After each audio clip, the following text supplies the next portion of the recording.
नमस्कार दोस्तों, आज के इस लेक्चर के अंदर हम पढ़ने वाले हैं कॉम्प्लेक्स डिफरेंशिएशन यानी समिश्र अवकलन। और मैंने कहा था कि हमें विश्लेषिक फलन पढ़ना है। उससे पहले हम ये चीज़ें पढ़ रहे हैं क्योंकि विश्लेषिक फलन इन्हीं चीज़ों से बनेगा। तो उससे पहले हम एक और टॉपिक अपना रहता है विश्लेषिक फलन से पहले कॉम्प्लेक्स डिफरेंशिएशन समिश्र अवकलन क्या होता है, डेफिनेशन इंपॉर्टेंट है। फिर उसके कुछ क्वेश्चन हम करने वाले हैं, फिर ये आपका ये कॉम्प्लेक्स डिफरेंशिएशन पूरा हो जाएगा। तो चलिए टॉपिक का नाम लिखता हूं मैं पहले, कॉम्प्लेक्स डिफरेंशिएशन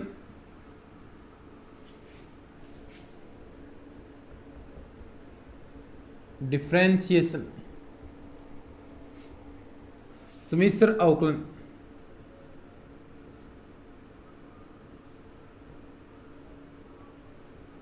सबसे पहले टॉपिक आता है आपका अवकलनीयता।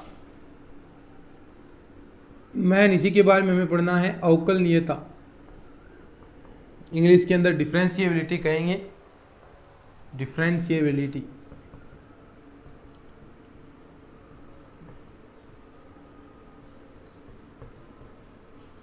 अवकलनीयता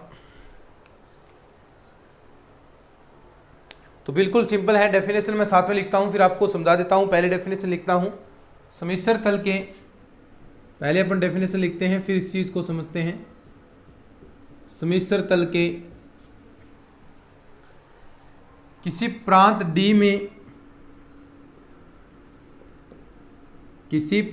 D में परिभाषित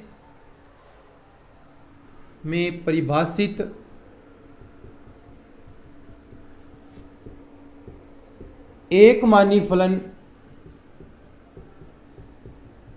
f(z) कि समिश्र तल के किसी प्रांत D में परिभाषित एकमानी फलन f(z) D के, यानी जो प्रांत दिया है आपने D के किसी बिंदु z नोट पर अवकलनीय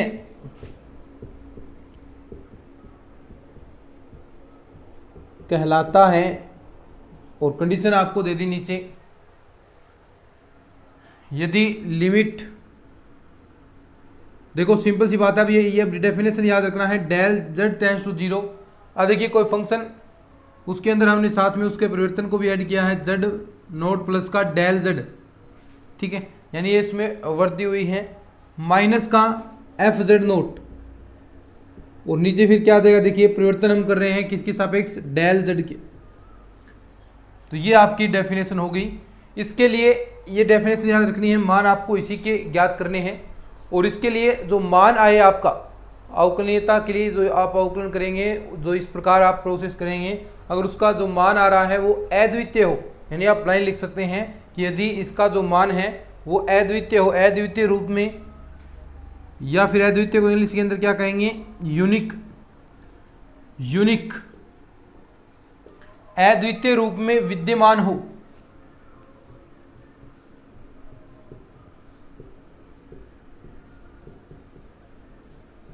अद्वितीय रूप में विद्यमान हो,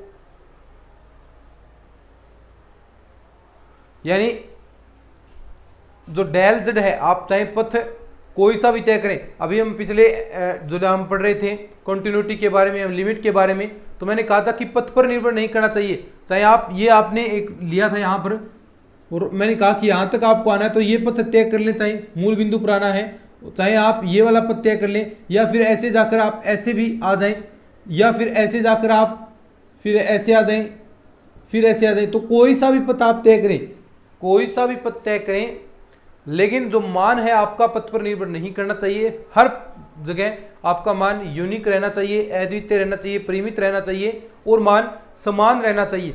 अगर ऐसी आप प्रोसेस करते हैं किसी चीज़ के अंदर, तो वो आपकी क्या होगी, यहाँ पर अवकलनीयता। अगर ये डेफिनेशन वहाँ पर लगती है तो एक लाइन नीचे और भी लिख सकते हैं कि उपयुक्त सीमा डेल z शून्य, यानी जो पथ पर निर्भर नहीं करनी चाहिए, वो लाइन आपको लिखनी है, उपयुक्त सीमा डेल z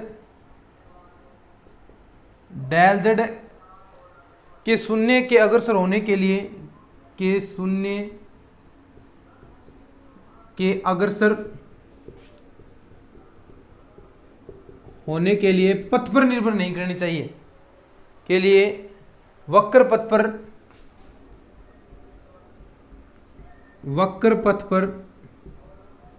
निर्भर नहीं, यानी जो पथ है उस पर निर्भर नहीं करनी चाहिए। फिर ये डेफिनेशन क्या हो जाएगी, limit del z tends to 0 f z naught plus del z minus का एफ जेड, ये आपको याद रखना है, एफ जेड नोट अपॉन में डेल जेड। अब इसी की परिभाषा देखिए, ये तो हो गया पूरे के लिए, पूरे पूर्णांक के लिए हो गया। अब एक किसी बिंदु के लिए अगर आप निकालना चाहते हैं डेफिनेशन, तो वहां पर डेफिनेशन क्या आपको काम में लेनी है उसके बारे में बात करता हूं। तो ये आप लिखना चाहें तो लिख लीजिए, अच्छे से स्क्रीनशॉट ले लीजिए, आपको थोड़ा सा टाइम मैं देता हूं स्क्रीनशॉट के लिए, स्क्रीनशॉट आप ले लीजिए, अच्छा रहेगा।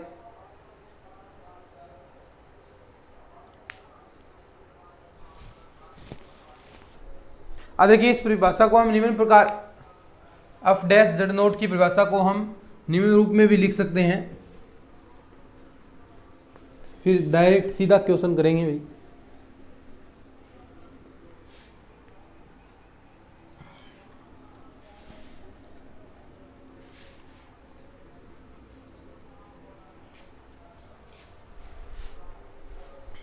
देखिए एफ डैश जेड नोट की परिभाषा को हम निम्न रूप में भी लिख सकते हैं कि परिभाषा को, जो ऊपर परिभाषा थी आपने लिखी थी ना अभी, उसी परिभाषा को बता रहा हूं कि उपयुक्त परिभाषा को निम्न रूप में भी लिखा जा सकता है, निम्न रूप में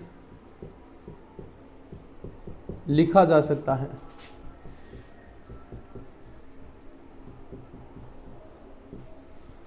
और वो डेफिनेशन क्या होगी कि एफ डैश जेड नोट बराबर, एफ डैश जेड नोट बराबर क्या होगा, limit F dash Z note बराबर लिमिट है आपके जेड से जेड नोट की ओर, और एफ जेड, देखिए जो जेड पर फंक्शन का मान माइनस का एफ जेड नोट पर फंक्शन का मान अपॉन में जेड माइनस का जेड नोट। तो ये होगी आपकी definition, F dash Z note बराबर एफ जेड माइनस का एफ जेड नोट और जेड माइनस का जेड नोट। तो ये डेफिनेशन आपकी किसी जेड नोट बिंदु के लिए, वो तो आपका संपूर्ण डेफिनेशन थी, लेकिन किसी पॉइंट पर आपको निकालना है तो उसके लिए ये डेफिनेशन आपको काम में लेनी है। और ये इंपॉर्टेंट है, कई बार सीधी की सीधी एग्जाम के अंदर आ जाती हैं, अवकलनीयता के लिए निम्न में से क्या सत्य है, तो वहाँ पर ये चीज़ें आपके लिए एग्जाम के अंदर हूबहू देखने को मिल सकती हैं। तो थोड़ा सा आप इन चीज़ों को अच्छे से तैयार करेंगे तो इससे कोई दिक्कत वाली बात नहीं रहेगी, इनके अंदर आप आराम से चीज़ें तैयार कर सकते हैं। ठीक है, डेफिनेशन को लिखो, फिर अब डायरेक्ट क्वेश्चन करते हैं, सीधा क्वेश्चन करते हैं भाई।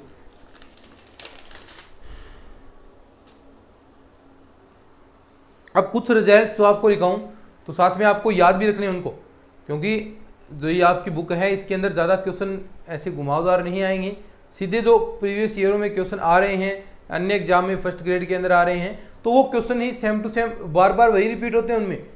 इसमें थोड़े क्वेश्चन हैं, तो इसलिए जो क्वेश्चन आ रहे हैं बार बार, तो थोड़ा उनको याद भी आप रख सकते हैं ताकि अच्छा रहे। जो चीज़ें आप बार बार निकालेंगे तो ऑटोमेटिक याद हो जाएंगी, और कोई तरीका नहीं है याद करने का, एक दो बार पढ़ेंगे तो अच्छे से आपको ये चीज़ें ऑटोमेटिक याद हो जाएंगी। तो थोड़ा सा ध्यान से चीज़ें देखना है। तो कुछ रिजल्ट्स आप याद भी रखें तो अच्छी रहेगा।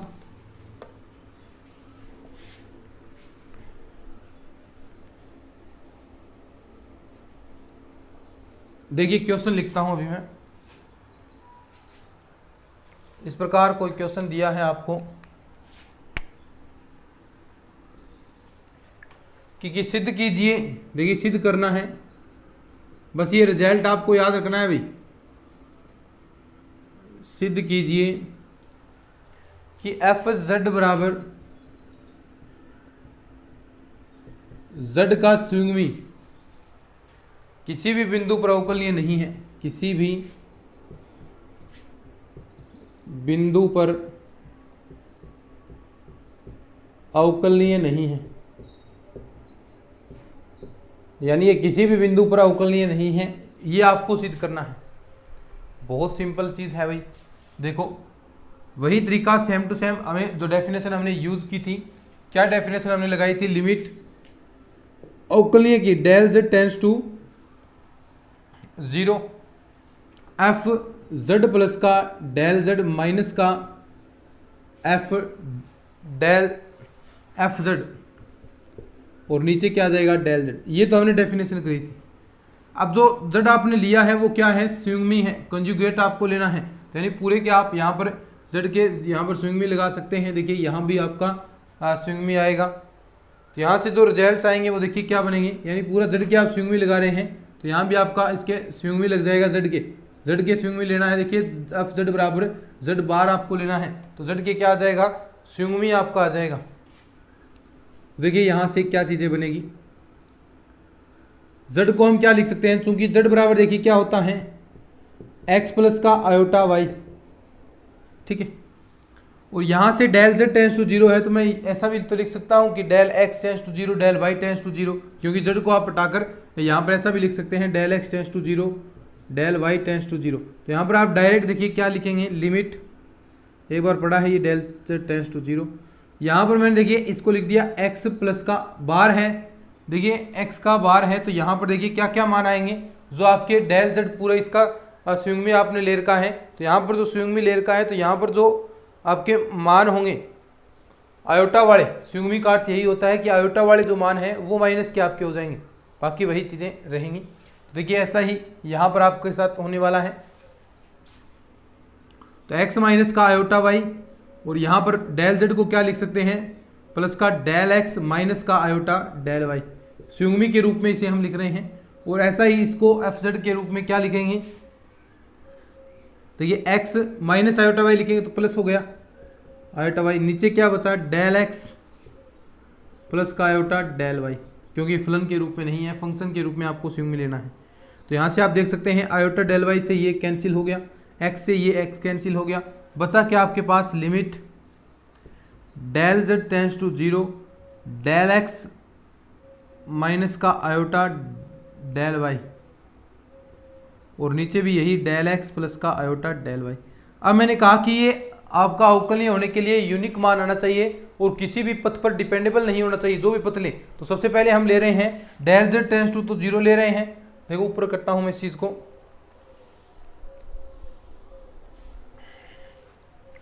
केस फर्स्ट ले रहे हैं अपन, केस फर्स्ट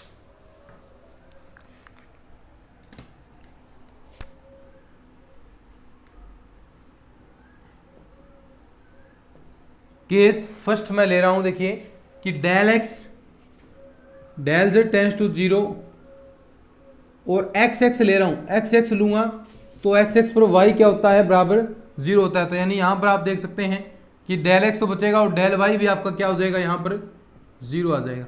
तो यहां से जो वाई वाले हैं वो उठ जाएंगे। तो देखिए limit del z tends to zero में क्या आ जाएगा, del x upon del x one आ गया, यानी बराबर वन। तो इसमें वन मान आया है। अगर हम केस नंबर 2 लेकर चलते हैं, केस नंबर 2, केस नंबर 2 में del z tends to zero y x हमने ले लिया, इस बार वाई एक्स ले लिया तो एक्स बराबर जीरो होगा, एक्स बराबर जीरो तो डेल एक्स बराबर भी जीरो होगा। तो ये वाला पार्ट जीरो, यहाँ से मान क्या आएगा, देखिए लिमिट लगाएंगे तो यहाँ पर देखिए आयोटा डेल वाई से कट गया माइनस का एक, तो limit del z tends to zero और माइनस का यहाँ पर देखिए क्या आ जाएगा माइनस का वन और ये माइनस वन। अब देखो क्या दोनों मान बराबर हैं, क्या दोनों मान बराबर होने चाहिए, परिमित व अद्वितीय होने चाहिए थे, लेकिन बराबर नहीं है, बराबर नहीं है तो ये आपका अवकलनीय भी नहीं होगा, ये फंक्शन आपका अवकलनीय भी नहीं होगा, अवकलनीय नहीं है। तो ये भी आपको ध्यान रखना है। चलिए आगे और बढ़ते हैं क्वेश्चन में।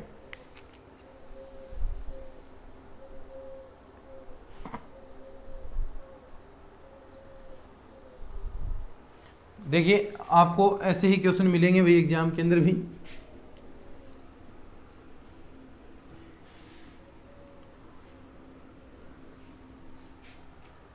क्वेश्चन है दर्शाइए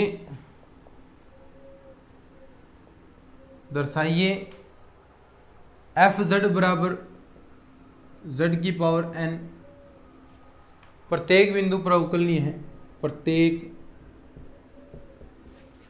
बिंदु पर अवकलनीय है।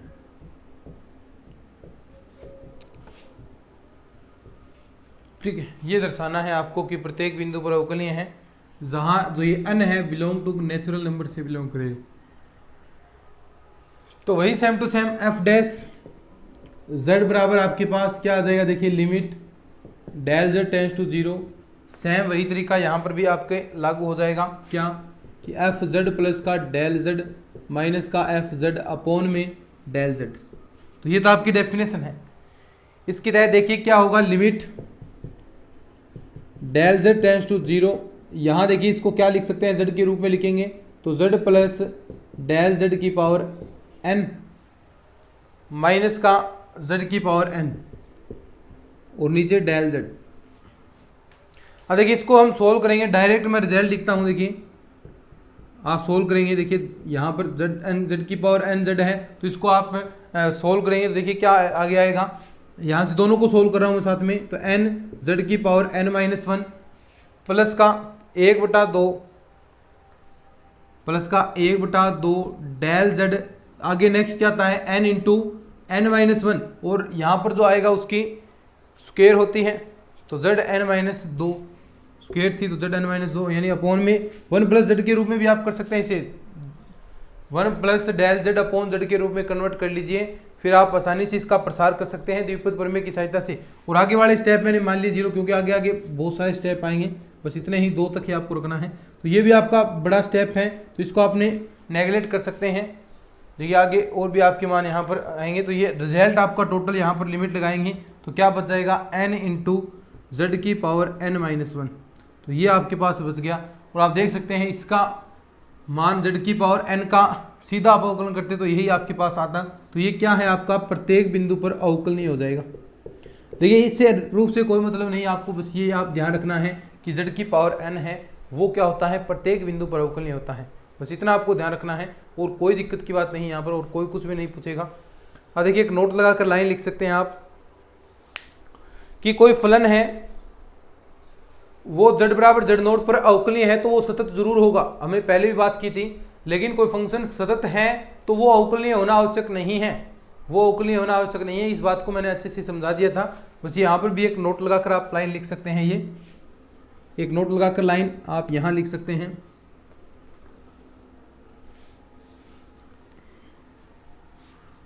एक नोट लगाकर लाइन लिख लीजिए।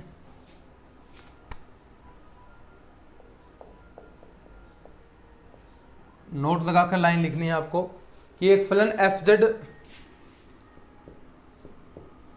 एक फलन एफ जेड जेड बराबर जेड नोट पर अवकलनीय है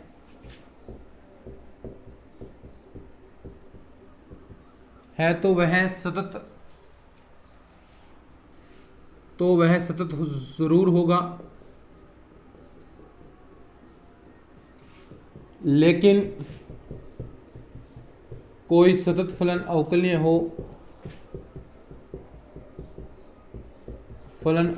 होना आवश्यक नहीं है, अवकलनीय होना आवश्यक नहीं है।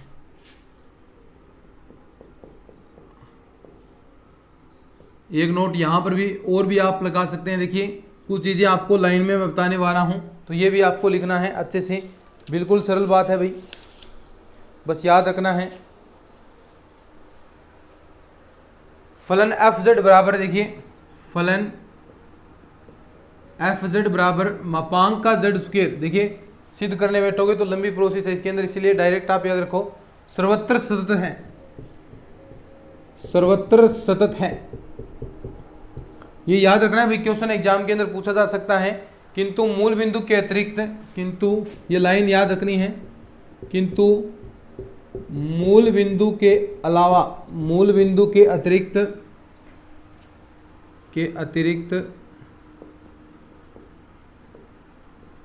कहीं भी अवकलनीय नहीं है, कहीं भी अवकलनीय नहीं है। बहुत सिंपल बात है कि एफ जेड बराबर मापांक जेड है, वो आपका सतत तो सर्वत्र होगा, हर जगह सतत है, किंतु वह मूल बिंदु के अतिरिक्त, मूल बिंदु के अलावा कहीं भी अवकलनीय नहीं होगा। ये बात ध्यान रखनी है कि मूल बिंदु के अलावा वह कहीं भी अवकलनीय नहीं है। तो इंपॉर्टेंट डेफिनेशन है, लिख लो इसको, फिर आगे बढ़ते हैं अपन।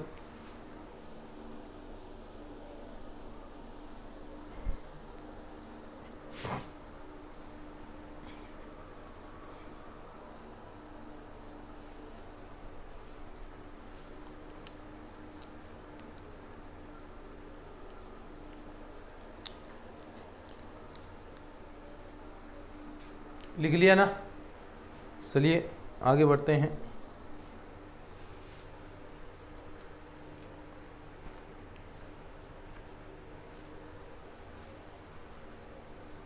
ठीक है, चलिए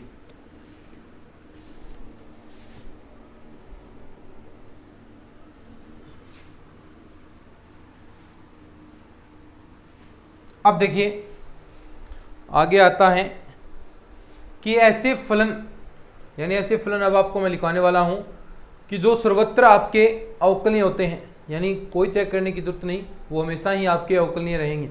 यानी वे फलन जो सर्वत्र अवकलनीय होते हैं उसके बारे में हम बात करते हैं। वे फलन, टॉपिक का नाम है वे फलन जो सर्वत्र अवकलनीय होते हैं। वे फलन जो आपके सर्वत्र अवकलनीय होंगे, कोई भी चेक करने की आपको जरूरत नहीं है, सीधा जो फंक्शन आपको आ जाए तो वहां पर आपको डायरेक्ट करना है कि भाई ये अवकलनीय होगा, ये तो आपका 100% अवकलनीय है। तो ऐसी कुछ आपको चीज़ें याद रखनी है। जैसे नंबर 1 पर हम बात करें, नंबर एक पर आपका हो जाएगा जो आपके बहुपद फलन है, जो आपके बहुपद फलन है, पोलिनोमियल फंक्शंस हैं, वो क्या होंगे, सर्वत्र स्थित होते हैं। बहुपद फलन, पोलिनोमियल्स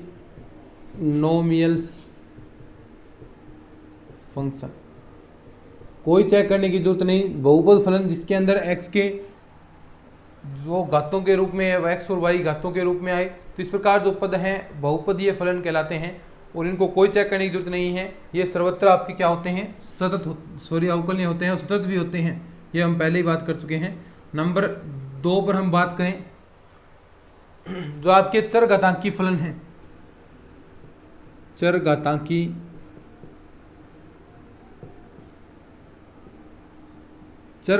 जो फलन है वो आपके क्या होते हैं, सर्वत्र अवकलनीय होते हैं। अगर मैं बात करूं नंबर 3 पर, चरघातांकी के बाद में जो आपके परिमेय फलन है,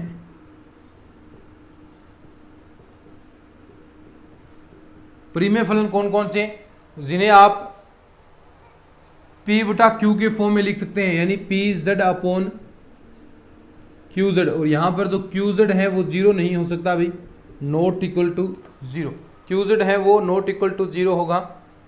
तो ये जो फलन होगा परिमेय फलन, जो परिमेय फलन है वो क्या होते हैं, सर्वत्र आपके अवकलनीय होते हैं, तो कोई चेक करने की जरूरत नहीं इनमें। आगे नेक्स्ट नंबर 4 पर आपका आता है त्रिकोणमितीय फलन, त्रिकोणमितीय फलन, या आप कह सकते हैं ट्रिग्नोमेट्री फंक्शन।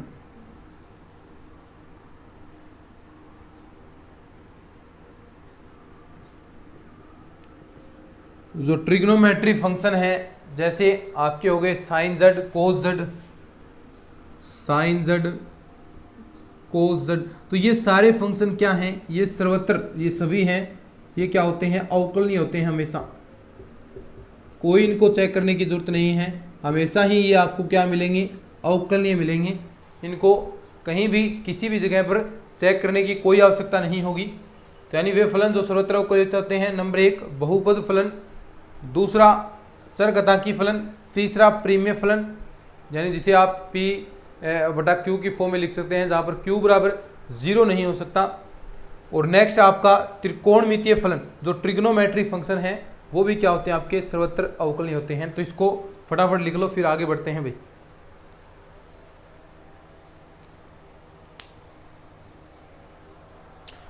फिर एक लाइन आपको और याद रखनी है कि जो फंक्शन आपको बताऊं मैं, उसको भी आप हूबहू याद रख लेना। लिख लिया होगा, ठीक है। हूबहू आपको बस याद रखना है उसको, उससे रिलेटेड वही चीज़ें पूछी जाएंगी।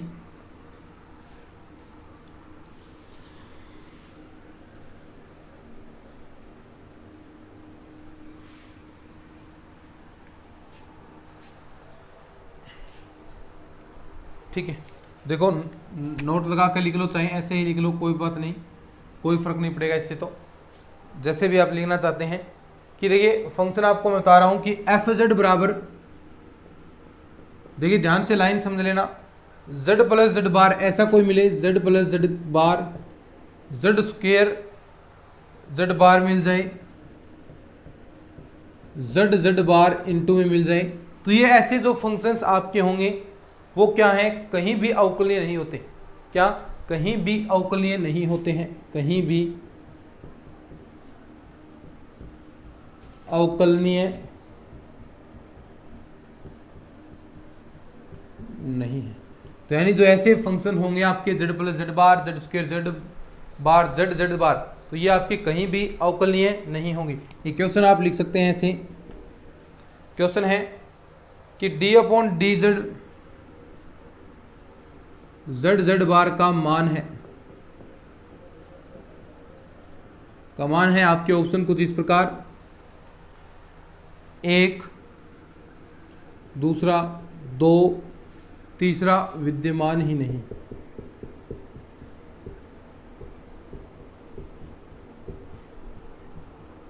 बता दो क्या होगा।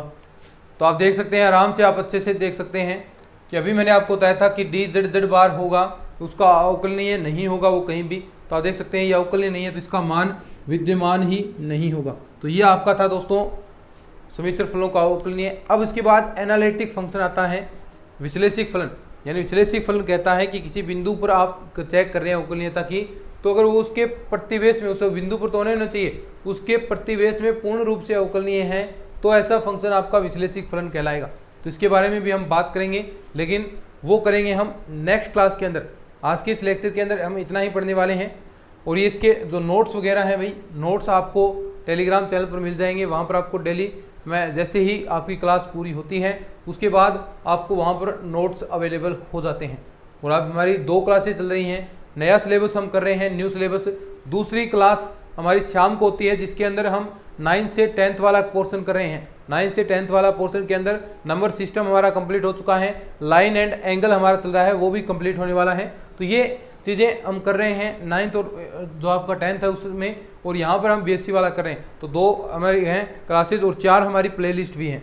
ठीक है, 4 प्लेलिस्ट हैं जिसमें आपको बीएससी वाला जो नया सिलेबस है उसकी अलग प्लेलिस्ट है, 11th 12th की अलग प्लेलिस्ट है, और 9th और 10th वाले की मैंने अलग प्लेलिस्ट बना दी है। तभी यानी आपने प्लेलिस्ट सभी को सेव कर लो आप। और एक टेस्ट सीरीज की प्लेलिस्ट है, तो उसमें भी आपके टेस्ट हो रखे हैं और भी आपके होंगे, तो उसको प्लेलिस्ट को भी आप सेव कर लेना। तो चलिए, ये लेक्चर अगर आपको अच्छा लगा है तो इसको शेयर ज़रूर कर देना भाई, चैनल को सब्सक्राइब कर लेना। चलिए आज के इस वीडियो के अंदर इतना ही, धन्यवाद।